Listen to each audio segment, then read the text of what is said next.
Alpha. Hi, my name is Olanrewaju Esho. I'm a Sony ambassador. I'm also a filmmaker. I do all kinds of video production.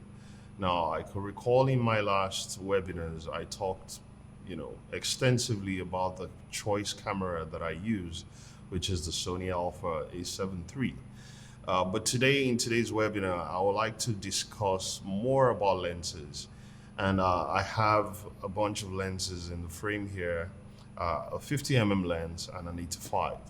And I'm going to be discussing how, I'm going to be talking why I like these lenses so much in a bit. But just to recap a little bit that yes, the device you use really matters, but the most important thing that you need to put in mind is that you ensure that you get your creativity going. You ensure that your built a creativity process so that when you begin to shoot or when you begin to use the devices to capture those moments, they are tools that help you elevate your job, elevate your creativity, rather rather than the other way around. I get a lot of questions about what camera I use, what lenses I use, and I don't get a lot of questions about what is the creative process on how to shoot maybe a wedding or a documentary. So I need to point this out that it is very essential that you mix your creativity with the tools of, of the tools you want to use to capture those moments. So very, very important. And I feel that every filmmaker should have this driving force for every production that they make. So, talking about lenses today, I have a 50 FE 1.8. It's a Sony lens, and it's a fantastic lens. Now, one of the cool things about this lens is that it can go as low as 1.8 in aperture, and it's a very, very affordable lens. And so it's a workhorse for me. It's a lens that I will always use for dress ups. When I'm doing a bridal dress up, this is my go-to lens. Um, and this lens, because of the beauty of the Super 35 mode on the A7 III, I can punch in and convert this lens to a 1.4 zoom. So it's fantastic. That means it can give me both a 50 a focal range, and also a 72 focal range thereabout. So fantastic lens. It's a workhorse lens that gets the job done. I'm going to put up a couple of frames in the screen right now just to show you the kind of frames I can get with this lens. Now, one of the things that I like about both lenses is that they are both f1.8 lenses, and you need very, very minimal distance for you to throw your subject you can throw the background of your subject out of focus. So if you have a subject as close as probably 2 meters from a wall or from another object, you can easily separate them nicely uh, from from the background. Now, the Sony 85 lens is a fantastic lens. I love this lens for a couple of reasons. Number one, it is steadily built. It is good to go. It is strong. Um, but this is like a detail lens for me. Now, it's not a macro lens, but it gives a very true to life kind of images. I use this all the time for close ups, for details.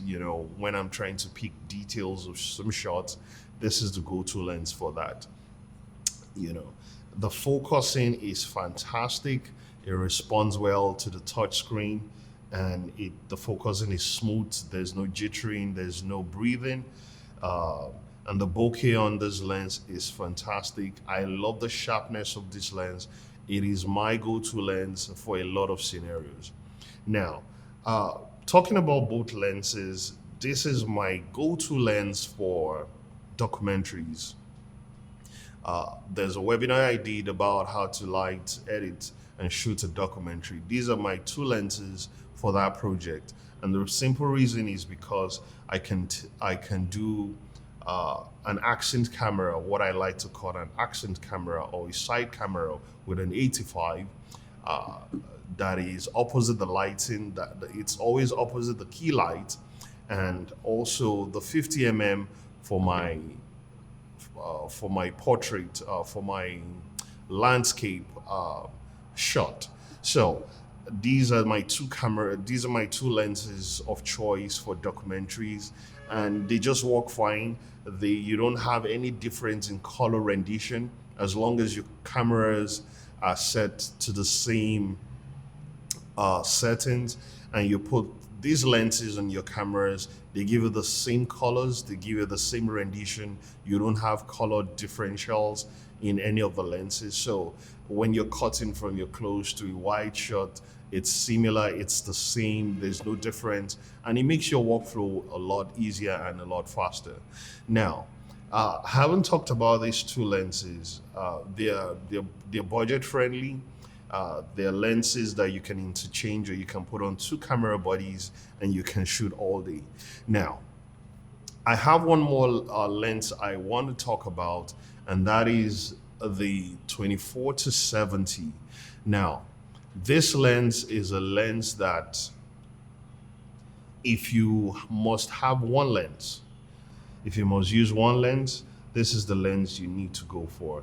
It is steady, it is built like a tank, it has cool features. Now it has a lock mechanism if you do not want it to move around, especially when it's on 24. All you just have to do is click on this mechanism here and it will not move around, and that's it. Now, another feature of this lens is that rather than go through your AF autofocus or manual focus through your camera, you can, at a switch of a button, switch from autofocus to manual focus. Now, the cool thing about this is sometimes you engage your autofocus on a camera and you want to probably rack focus from one subject to the other, but you do not want to do that maybe over the camera. You can just rack your focus with autofocus, and once you're done, you can switch to manual focus, and whatever you're doing at that time will remain as it is, rather than stop the camera, go into your menu system to switch off the autofocus feature. This is fantastic. For me as a filmmaker, this is very applicable. Now, there's another feature on this lens that is fantastic. I just use it as default setting, and it's to hold focus, basically. Don't forget that the Sony A7 III already has inbuilt image stabilization. So with that camera and this lens, is a fantastic combination, and it holds your frame together nicely. You don't have a lot of shaky shots, and once you can perfect your camera movement, your handheld camera movement, you're good to go. Now, because of the added weight on this lens, it makes my shot a bit steady. So I'm mostly shooting in this mode. Most of the time, this finger is always on this dial so that I can hold focus when I'm shooting a subject to another, rather than allowing the camera to rack focus by itself. So I can frame to a shot, hold it, move to another, release it, and it comes into frame. So these are the cool features with this lens. And like I said, if you must have one lens to go, one lens to do it all, one lens that will give you a focal range both of these lenses will give you, this should be the lens, because it goes from 24 all the way to 70 in full frame mode. Now, when you go to crop sensor mode, it gives you from as much as 24 to almost 105 meters. So it's a versatile line. It's a versatile lens. It has, I think, a minimal focal distance of about 1.4 meters, so you can really come close and get a focus, and you can also go as wide. Now, because I'm a filmmaker, I'm a wedding cinematographer, I for this lens a lot. But when I'm at the reception hall and I'm shooting probably the ambience of the hall, the decor, and all of that, I'll usually switch to a lens like this and probably on a gimbal so that I can get a very, very wide shot and just show an ambience of the hall from a very grand perspective of the whole. So usually this is on my camera on a gimbal to get wide shot while I have other cameras. Sometimes I shoot two cameras, sometimes I shoot three cameras. And so I'll usually have one camera with both lenses, with these two lenses and one on this. And if I have three cameras, then I have each of them on a camera so that I can have perspective. I can have a wide shot, I can have a very close shot, and I can have a medium shot, probably some reactive shots in the hall while I'm shooting. So when you're in situations when you're shooting and you don't want to be obvious, you don't want to be obvious, you don't want to be in the shot, you don't want to be in their faces, but you want to extend your camera and get those candid moments, this is the lens to go for. Sometimes you can do that with an 85 punch in, and you can get very cool reaction shots while shooting a wedding or probably while doing a documentary piece. So that's it for lenses. And now I've talked about these lenses, and these are lenses that are applicable to the projects that I do, what I shoot on a day-to-day basis. What I would recommend you do is consider the style of shoot you do, consider the projects that you do, and go for the appropriate lenses.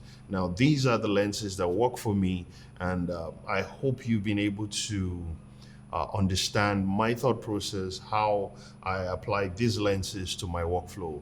It's not just enough that you just get any lens and just begin to shoot, but you also have to understand that does this lens and camera combination work for you? And these are the things you need to consider when you're shooting. So in summary, these are fantastic lenses. This one, not on the low end, but these are very affordable lenses. I think less than $1,000 for both of them. This is a bit, higher up there, but I mean, they're fantastic lenses. The coating on the lenses are fantastic. They render images nicely throughout all the range when you stop it or when you open it all the way to f2.8, and these ones you can open them up to f1.8. So they're fantastic lenses, and I hope they are applicable to what you do. I hope you've been able to understand my workflow around how the relationship between my camera and my lenses, and how I'm able to get those shots out there. So thank you so much for watching. I hope this has been educational in some way for you. I hope you'll be able to pick up one or two lessons on how to use these lenses for your day-to-day activity and your project. Don't forget to follow us on Sony MEA on Instagram, and also check out more webinars like this on alphauniverse-mea.com. Thank you so much for watching, and see you in the next one.